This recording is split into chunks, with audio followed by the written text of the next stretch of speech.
The turmoil and unpredictability that marked the Battle of Gettysburg set the stage for a pivotal moment in history. As dawn broke on July 2, 1863, General James Longstreet stood at a critical juncture, burdened by duty and the looming fear of failure. With Robert E. Lee, his commanding officer, insisting on a bold attack against well-fortified Union troops, Longstreet's own judgment pulled him toward restraint. This compelling narrative follows Longstreet as he wrestles with the demands of leadership amid the roar of artillery and the carnage of war. Experience his inner conflict as he battles not just enemy forces, but also his own misgivings about a plan he fears may bring disaster. Through striking imagery and deep introspection, we examine how split-second choices on the battlefield determined the destiny of entire armies and redirected history's path. Step into Longstreet's boots as we uncover the disorganization plaguing Confederate forces and the brutal truths endured by soldiers in this decisive Gettysburg encounter. Before we start, don't forget to like and subscribe to our channel to join our growing community. On May 9, 1863, James Longstreet arrived at the winter quarters of the Army of Northern Virginia and conferred with its commander, Robert E. Lee.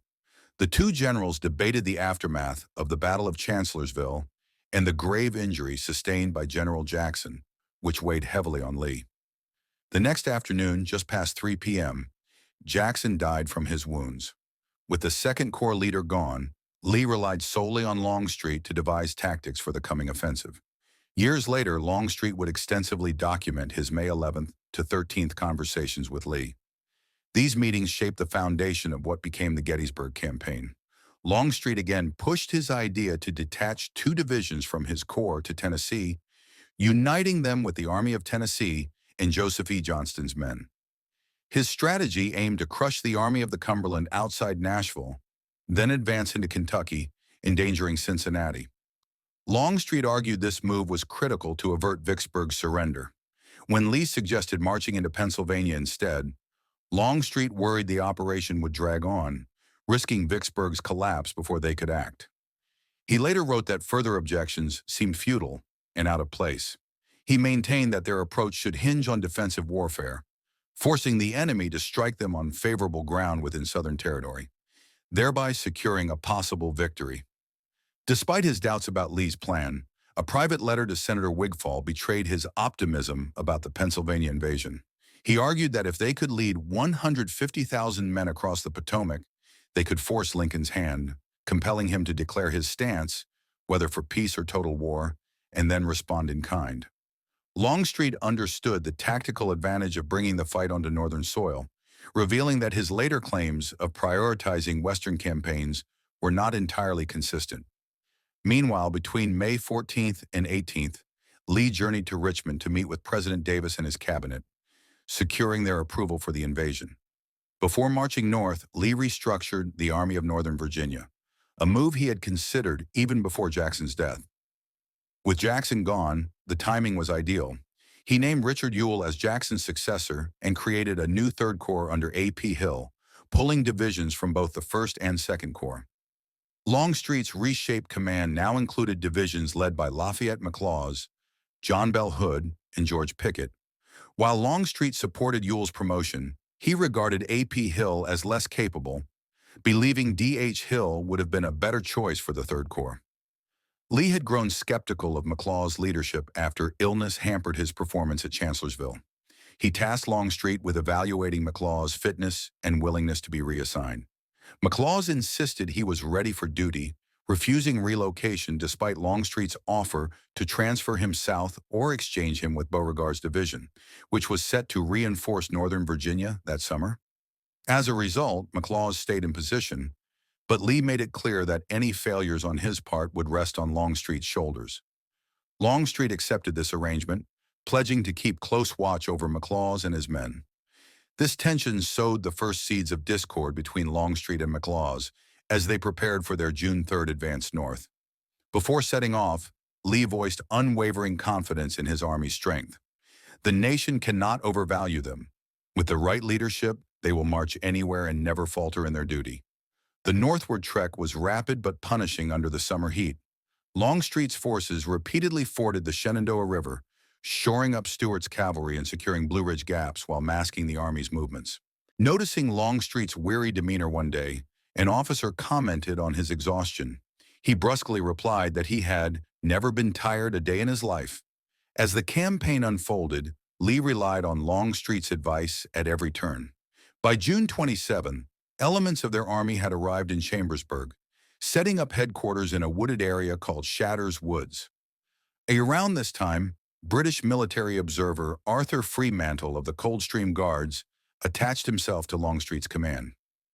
Fremantle documented their unusually close bond, noting, "The camaraderie between him and Longstreet is remarkable.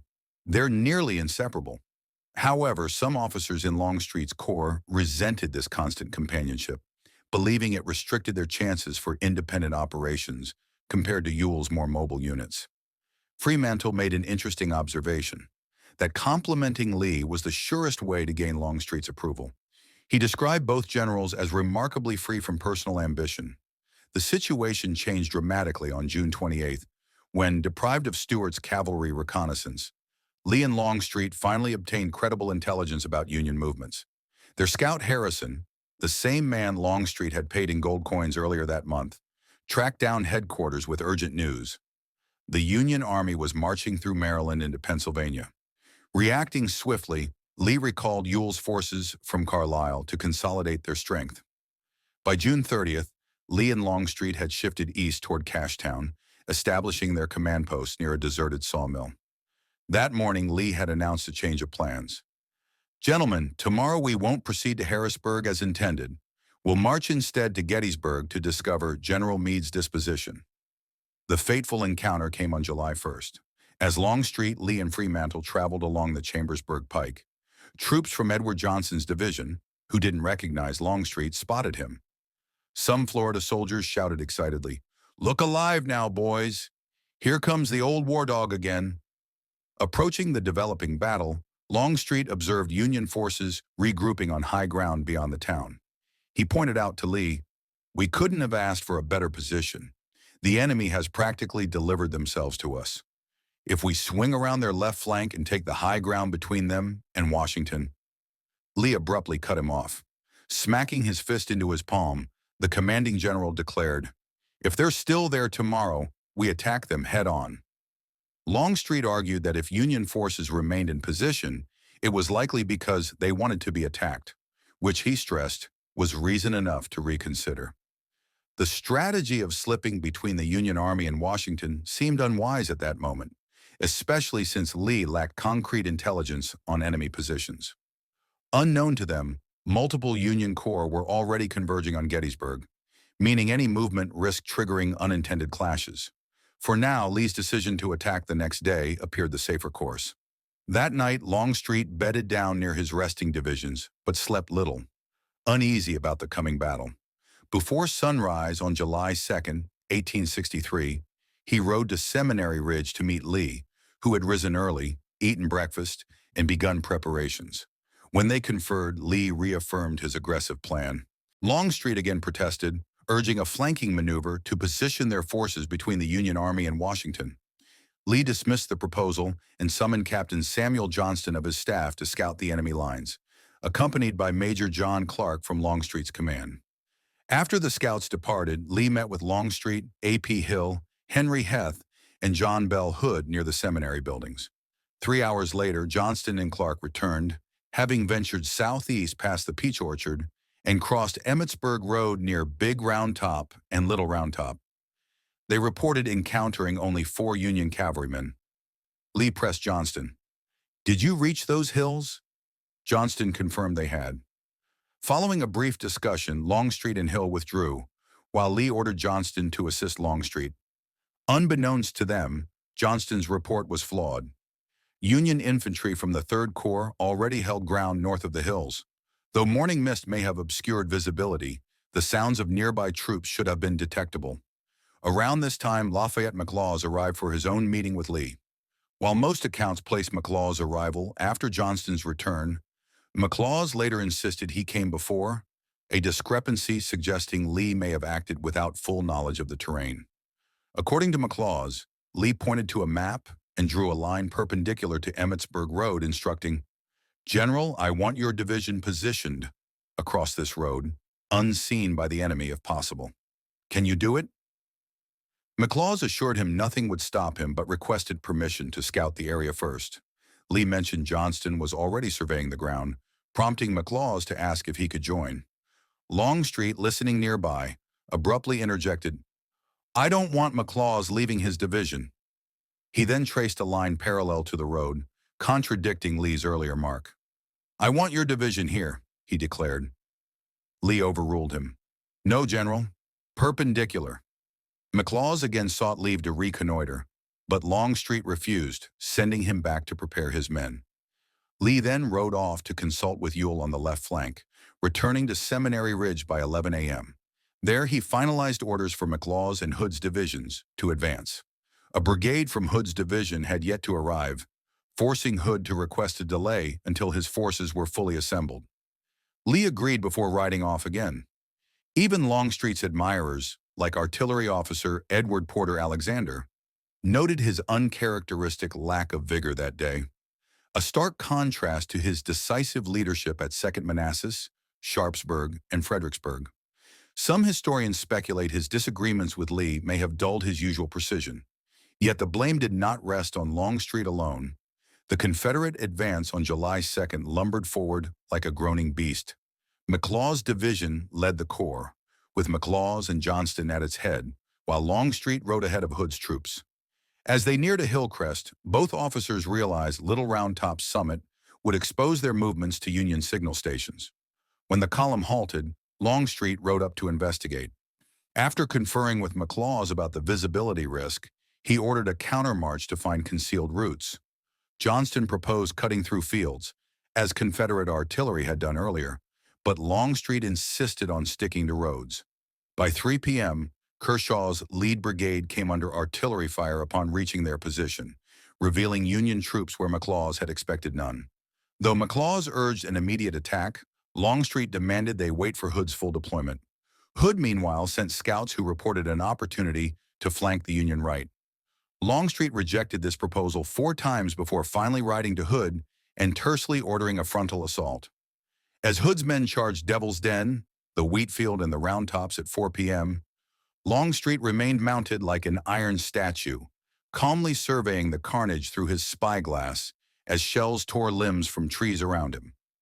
McLaws' division advanced toward the Peach Orchard, spearheaded by Barksdale's Mississippians and Wofford's Georgians. When troops spotted Longstreet and cheered, he growled, "Cheer less, men! Fight more!" A captured Union soldier, earning his identity, muttered, "No wonder we're beaten everywhere. Your army has no other lieutenant general who'd lead a charge like this." Longstreet observed from the Peach Orchard, closer to combat than he'd been since Antietam. Some suggest he positioned himself there to personally oversee McLaws' performance. As he monitored Hood's and McLaws' progress, General Pickett arrived. Having ridden ahead from Chambersburg to receive orders, Pickett briefly observed the battle alongside Longstreet before returning to his division with instructions that Lee would summon him when needed. As darkness settled, Longstreet halted the assaults but notably avoided reporting to Lee in person, instead dispatching an aide with a battle summary. Historians suggest this avoidance reflected Longstreet's embittered state more than the inconvenience of the ride. After watching his men bleed heavily for a strategy he'd vehemently opposed, his resentment toward Lee had hardened into silent fury. Lee, undeterred, ordered a dawn renewal of the offensive. Longstreet later insisted he never received these orders and failed to alert Pickett about his slated role. But Artillery Chief Edward Porter Alexander contradicted this, recalling a nighttime meeting where Longstreet acknowledged the planned attack. Regardless, Longstreet retired that evening, seething over the day's futile carnage. At sunrise, Lee sought out Longstreet on the Confederate right flank. Longstreet, ever the pragmatist, urged a flanking maneuver. "General, my scouts confirm we still have a prime chance to swing around Meade's right and force him to attack us." Lee brushed this aside, gesturing toward Cemetery Ridge. He outlined his new plan, a 3-division assault by the 1st Corps. Longstreet's response blended professionalism with foreboding. "General, I've fought at every scale, from duels to army clashes. I know troops' limits. No 15,000 men, however arrayed, can seize that ground. The debate continued, but Lee's resolve was ironclad. He thrust a fist toward the ridge. The enemy is there. I will strike them. The generals rode along Emmetsburg Road to study Union lines, soon joined by A.P. Hill and Henry Heth. Longstreet grimly reported that Hood's and McLaws' shattered divisions were too bloodied for another frontal assault. With Hood's and McLaws' divisions too battered for further action, Pickett's fresh troops, supported by depleted brigades from Hill's corps, were chosen to spearhead the assault. A massive artillery barrage would precede their charge, intended to soften Union defenses and silence enemy guns. As soldiers formed ranks for their advance on Cemetery Ridge, Pickett arranged his division in two waves, 2 brigades forward, 1 in reserve. The attached brigades from Hill's command, still recovering from July 1st carnage, struck Longstreet as a disastrous addition to the attack. Yet Lee placed him in overall command of the operation, superseding Hill, who later claimed in his report to have ordered his brigades to report to Longstreet, though they appeared leaderless in practice, likely from Hill's reluctance to interfere. By noon, preparations were complete. At 11:45 a.m., Longstreet sent Artillery Chief Porter Alexander a loaded instruction. If our guns fail to break enemy morale decisively, do not advise Pickett to charge. I leave this judgment to you. Signal him only when success seems assured. This passing of responsibility alarmed Alexander. After consulting Brigadier General Ambrose Wright, he replied with stark realism. Smoke and concealed infantry will obscure the barrage's effect. If alternatives exist, weigh them now. Once we fire, our ammunition will be spent. Victory, if possible, will come at horrific cost. Longstreet's terse 12:15 p.m. response reiterated, the infantry advances only if artillery proves effective. When Alexander found Pickett brimming with confidence, he reported, I'll signal the charge at the barrage's peak. At 1 p.m., over 150 Confederate cannons erupted, shaking Cemetery Ridge with what one observer called a tempest of iron. Amid the bombardment, Brigadier General James Kemper noted Longstreet riding alone before the assembled troops. His tall figure motionless in the saddle, calm as stone beneath the screaming shells. The general's silent presence spoke volumes to men about to march into history. To Kemper, Longstreet embodied the war's most profound paradox, calm amid carnage. Though expecting each moment to see him struck down, the general moved with unhurried dignity, his composure steadying the men. When Kemper warned, General, this ground is death itself, Longstreet questioned their losses. My ranks thin by the second, Kemper admitted. Sometimes a single blast claims a dozen. Longstreet's dismay showed. Unthinkable. Can you reposition? None safer. We're shielded by this crest reverse slope. Clenching his jaw, Longstreet conceded, endure a little longer. We're bleeding them. The charge comes soon. Meanwhile, Colonel Alexander noted with alarm that Union guns weren't being silenced. Spotting artillery withdrawing, he scrawled to Pickett, 18 enemy pieces retreated. Advance now or lose our support. Ammunition exhausted. The courier found Pickett and Longstreet together. Reading the note, Pickett turned ashen. Your orders, General. Longstreet could only nod silently. Writing to Alexander, Longstreet learned the dire truth. Our caissons are empty, supporting fire's impossible. Then delay the assault, replenish. An hour's delay only lets them fortify, Alexander countered. Longstreet's shoulders slumped. This attack is doomed. I've said so from the start, yet Lee demands it. As Pickett's lines advanced, Longstreet perched on a fence rail, watching his veterans walk into the slaughterhouse. He dispatched aides to secure flank support, but the die was cast. Later, Fremantle found him hollow-eyed. A sight worth seeing, the Briton enthused. Longstreet's reply was a dagger. The devil it was! I'd have given my arm to avoid it. The assault had failed. The butchery was complete. Broken regiments streamed back towards Seminary Ridge, their ragged lines etching defeat across the Pennsylvania countryside. Longstreet and Lee rode slowly along the crumbling front, offering quiet words to day's survivors, not as commanders now, but as fellow soldiers sharing their grief. Their conference was brief, their decision inevitable. The army would withdraw under cover of darkness. By July's midpoint, the battered army of Northern Virginia had limped back across the Potomac. As the sulphurous smoke cleared over Gettysburg's fields, an unnatural stillness settled where thunderous combat had raged. Longstreet, his uniform still powdered with battle dust, stood alone on the ridge that had witnessed both his greatest doubts and his army's greatest sacrifice. In that hollow silence, the arithmetic of war, casualty counts, ammunition expenditures, tactical diagrams, dissolved before its human truth. The real cost lived in the vacant stares of surviving soldiers, in the letters soon to be written to grieving widows, in the unanswerable questions that would haunt survivors' dreams. As Union forces tended their wounded and strengthened their lines, Longstreet contemplated the judgment of history. Would posterity remember this as noble sacrifice or tragic folly? Beside him, Lee's weary shoulders carried the same burden. The road ahead promised neither redemption nor respite, only harder choices and diminishing options. One irrevocable truth remained. Gettysburg had changed everything. The echoes of those 3 days would reverberate through the remainder of the war and through the soul of a nation forever torn. The story does not end here.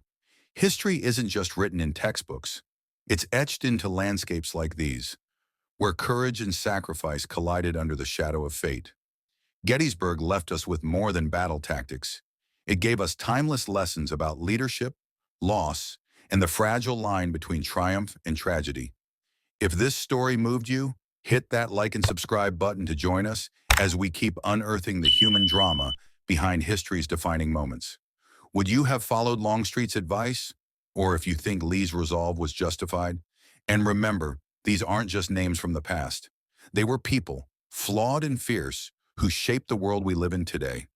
Until next time, keep questioning, keep learning, and never take peace for granted.